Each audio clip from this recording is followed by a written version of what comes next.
ونصلي على رسوله الكريم أما بعد فأعوذ بالله من الشيطان الرجيم بسم الله الرحمن الرحيم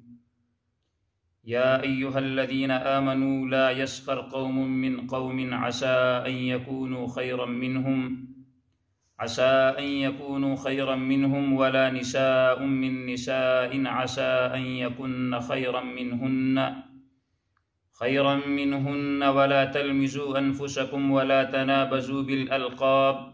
بئس الاسم الفسوق بعد الإيمان ومن لم يتب فأولئك هم الظالمون صدق اللہ العظیم۔ اللہ تعالیٰ نے فرمایا، اے ایمان والو، تم میں سے کوئی قوم دوسری قوم کے ساتھ تمسخر نہ کرے، ہو سکتا ہے کہ وہ ان سے بہتر ہو،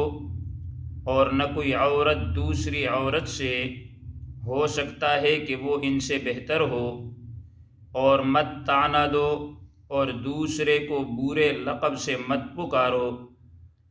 گناہ والا نام ایمان کے بعد بہت برا ہے، جس نے توبہ نہ کی پس وہی ظالم ہے۔ سورہ الحجرات کی یہ آیت مبارکہ آپ حضرات کے سامنے تلاوت کی۔ آج چونکہ تقریر کا بیان کا ایک خاص عنوان ہے، اور وہ عنوان یہ ہے کہ کسی بھی مسلمان کی تحقیر جو ہے یہ شرعی اعتبار سے جائز نہیں ہے، اور یہی مسلمان کی تحقیر چاہے مالی اعتبار سے ہو یا برادری کی اعتبار سے ہو، بہر صورت کسی بھی اعتبار سے مسلمان آدمی کی تحقیر کرنا یہ جائز نہیں ہے۔ قرآن مجید میں اللہ رب العزت نے فرمایا کہ انما المؤمنون اخوہ، کہ سارے کے سارے مسلمان جو ہیں یہ آپس میں بھائی ہیں، یعنی اسلام کا رشتہ ایک ایسا رشتہ ہے کہ جس رشتے کو اللہ رب العزت نے خونی رشتے پہ فوقیت عطا فرمائی ہے۔ بعض جگہ ایسے ہوتا ہے کہ خونی رشتہ دنیا کے اندر بھی کام نہیں آتا، بلکہ اسلام کا جو بھائی چارے والا رشتہ ہے یہ کام آتا ہے،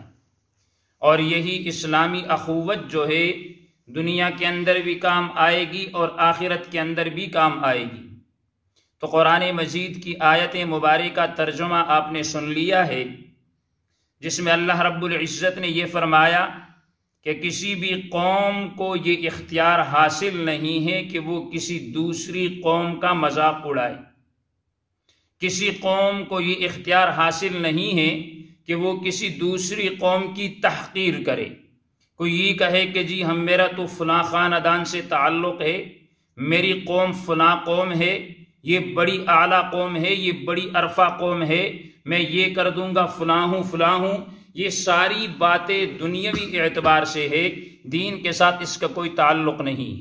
دین کے اندر اگر کوئی شخص ایسا کام کرتا ہے تو اسے قوم پرست کہا جائے گا، اور قوم پرستی جو ہے یہ اسلام کی بنیادوں کو ہلانے والی چیز ہے۔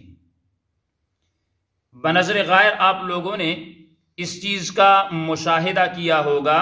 کہ ایک فرد اٹھ کے کسی ایک قوم کے بارے میں بات کرتا ہے، آپ سوشل میڈیا استعمال کرتے ہیں تو سوشل میڈیا پہ طوفان بدتمیزی برپا ہو جاتا ہے کہ یار اس بندے نے یہ بات کی کیوں ہے۔ اول یہاں پہ یہ بات سمجھیں کہ کسی قوم کو ٹارگٹ کرنا ہی نہیں چاہیے۔ ساری قومیں جو ہیں قرآن میں اللہ نے کیا فرمایا، لِتَعَارَفُوا، یہ قومیں میں نے اس لیے بنائی ہے۔ کسی کو موچی بنا دیا اللہ نے، کسی کو میراثی بنا دیا، کسی کو چودھری بنا دیا، کسی کو زمیندار بنا دیا، دیگر قوموں کے اندر کسی کو پشتون بنا دیا، کسی کو پنجابی بنا دیا، کسی کو گجر بنا دیا، کسی کو کوہستانی بنا دیا۔ یہ ایک تعارف ہے، یہ ہماری حقیقت نہیں ہے۔ کوہستانی ہو، گجر ہو، پختون ہو، پنجابی ہو، موچی ہو، مراسی ہو، یاد رکھنا اللہ رب العزت کے ہاں فقط اسی کا مقام اور مرتبہ ہے کہ جس کے اندر تقوی ہے، جس کے اندر للہیت ہے، جس کے اندر حضور علیہ السلام کی اطاعت کا جذبہ ہے۔ یاد رکھ جتنی بڑی سے بڑی قوم سے آپ کا واسطہ کیوں نہ ہو،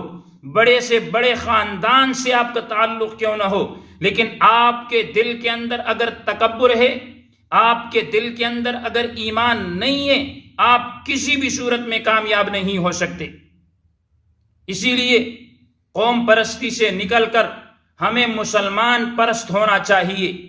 قوم پرستی سے نکل کر ہمیں محمد الرسول اللہ کی سنتوں کو پکڑنا چاہیے، قوم پرستی سے نکل کر ہمیں قرآن پرست ہونا چاہیے کہ قرآن نے ہمیں کس چیز کی طرف دعوت دیا ہے۔ یہ بات یاد رکھنا، اگر ہم قوم پرستی کے اندر آئیں گے اس کے بہت زیادہ نقصانات ہیں۔ خانہ جنگیاں یہاں سے شروع ہوتی ہے، دین یہاں سے مٹتا ہے، تکبر جو ہے یہ قوم پرستیوں سے آتا ہے، دوسرے لوگ اپنے نظروں سے گرتے ہیں، قوم پرستی کی وجہ سے گرتے ہیں، دوسروں کے عزتوں کو پامال کیا جاتا ہے، قوم پرستی کی وجہ سے کیا جاتا ہے۔ تو خدا کے لیے تمام مسلمانوں سے یہ عرض ہے کہ امت بن جائیں، مسلمان بن جائیں، قوموں کو چھوڑ دیں۔ آج تک کوئی بھی کسی کی قوم قبر کے اندر کسی کے ساتھ نہیں گئی۔ اگر ہم قوم پرست بنیں گے، قوم پرستی کریں گے، تو پھر یاد رکھنا ہمارے دلوں کے اندر تکبر آئے گا، دوسروں کی حقارت آئے گی۔ جیسے حضور صلی اللہ علیہ وسلم کے ایک صحابی ہیں حضرت جندب بن عبداللہ رضی اللہ تعالی عنہ، وہ روایت کرتے ہیں کہ رسول اللہ صلی اللہ علیہ وسلم نے فرمایا، توجہ سے سنیے گا یہ حدیث، کہ جب بندہ قوم پرست بنتا ہے اس کے دل میں تکبر آتا ہے، اور پھر تکبر کا نقصان کتنا ہوتا ہے کہ ایک شخص نے کہا کہ اللہ کی قسم فلاں کو اللہ تعالیٰ نہیں بخشے گا۔ اس پر اللہ تعالیٰ نے فرمایا، کوئی ہے جو مجھ پر اس بات کی قسم کھاتا ہے کہ میں فلاں کی بخشش نہیں کروں گا؟ اللہ نے فرمایا کہ میں نے فلاں کو بخش دیا اور تیرے اعمال جو ہے یہ برباد ہو گئے۔ یہ تکبر ہے،